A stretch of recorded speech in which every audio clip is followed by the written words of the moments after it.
per quanto riguarda il burqa ci siano, diciamo, delle complessità da valutare, nel senso che può essere un modo per occultare l'individuazione della persona, però credo che ci sia anche un rispetto per le culture che vengono ospitate. Per quanto riguarda le armi sono assolutamente contrario. Il burqa in effetti non permette neanche così di identificare una persona quando è in strada. Il porto d'armi comunque è una cosa che è stata autorizzata con determinate procedure e che quindi è già passata al vaglio di alcune ispezioni, controlli, cose di questo tipo. Sono due cose diverse. Stiamo parlando di due cose diverse.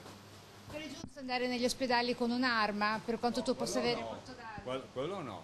Per quanto riguarda le armi, quella è una cosa a sé, ma sono pienamente d'accordo a non utilizzo il burqa per quanto riguarda, insomma, le persone, sia che sia in un ambiente pubblico che in giro per la strada. Un'arma a volte non si sa usare, è meglio lasciar fare a chi è capace di fare questo.